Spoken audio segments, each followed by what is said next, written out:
Qual é a cor do oceano?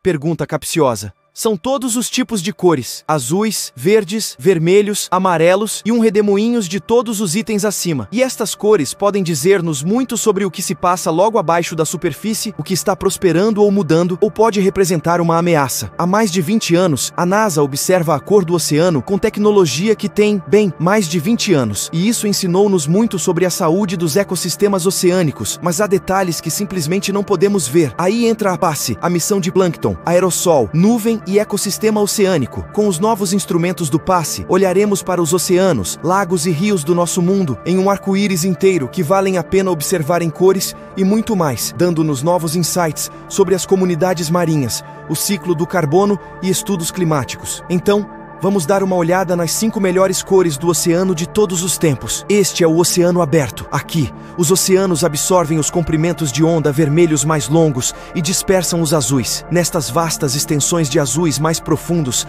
é onde há mais ínfima das bactérias e reciclar nutrientes em alças microbianas. Por exemplo, o menor e mais abundante, organismo fotossintético, Prochlorococcus, converte dióxido de carbono em compostos orgânicos e forma a base da cadeia alimentar marinha. Esses fitoplânctons são comidos por minúsculos zooplânctons, e depois comido por zooplâncton maior, depois por peixes menores e assim por diante, e depois devolver os nutrientes através da respiração e remineralização, que são então absorvidos pelos minúsculos micróbios. Mas é aqui que as coisas estão mudando.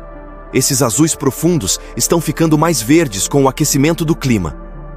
Mas exatamente como e por que não está claro. Apesar de algumas teorias científicas, o satélite passado e presente os sensores simplesmente não têm sensibilidade suficiente à cor para revelar isso. O PASSE preencherá essas lacunas com informações espectrais mais altas e lentamente, com o tempo, ser capaz de discernir os drivers associados a essas alterações detectadas. Este atraente laranja acastanhado é o resultado do que é conhecido como matéria orgânica dissolvida colorida. Podemos pensar nisso como uma espécie de chá que sai de corpos mortos ou matéria orgânica moribunda, como os taninos das folhas quebradas, dando à água circundante uma tonalidade mais escura e acastanhada. Encontrado em maiores concentrações em lagos, rios, estuários e pântanos, matéria orgânica dissolvida colorida é um ótimo substituto para a matéria orgânica dissolvida carbono orgânico, um grande reservatório de carbono em sistemas aquáticos, e é um indicador da saúde de um ecossistema.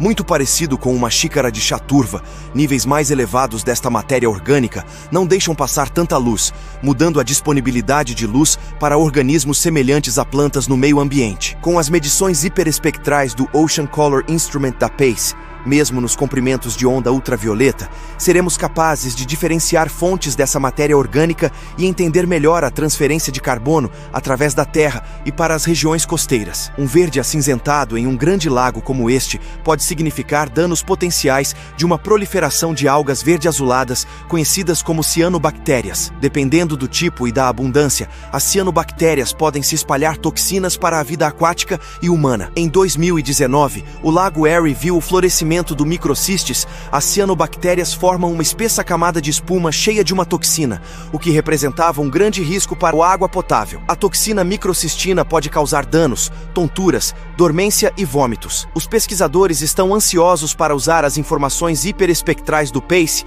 para detectar estágios iniciais de proliferação de algas nocivas, como as do Lago Erie. O PASSE será capaz de medir as propriedades ópticas únicas das cianobactérias, o que ajudará a separar as algas nocivas de outros fitoplânctons presentes na água e permitir que os gestores de recursos monitorem a saúde da água doce. Este trecho turquesa nos diz muito sobre os sedimentos agitação na água, e tanto a qualidade quanto a quantidade desse sedimento pode ter grandes impactos na vida marinha. Por exemplo, na Groenlândia, os glaciares podem destruir rochas superficiais, moendo-os até formar um pó fino de lodo e argila, conhecido como farinha glacial. A farinha glacial muda essa aparência da água, com as partículas absorvendo os comprimentos de onda mais curtos, roxos e índigos, e a água absorvendo os comprimentos de onda mais longos, os vermelhos e laranjas. Este sedimento pode trazer nutrientes e alimentar a proliferação de algas, mas se você for uma ostra, os sedimentos podem ser um grande problema. Quando muitos sedimentos estiverem suspensos na água, filtre alimentadores como ostras não conseguem se alimentar com tanta eficiência. E níveis elevados de sedimentos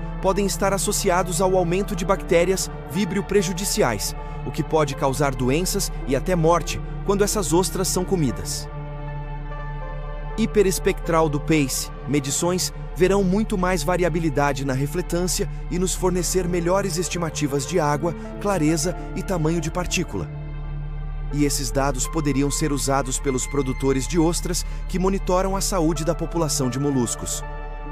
À medida que os dias ficam mais longos nas regiões subpolares, uma tonalidade azul clara e leitosa cresce nos oceanos. Coccolithophores. Esta é a marca reveladora dos cocolitóforos. Os cocolitóforos é uma espécie de fitoplâncton que está completamente coberto por uma casca calcária de carbonato de cálcio. Quando esse plâncton floresce e depois morre, esse material inorgânico calcário afunda no fundo do oceano. O PACE observará melhor essas flores específicas, permitindo aos pesquisadores contabilizar a quantidade de cocolitóforos de carbono retire da atmosfera e afunde nas profundezas do oceano.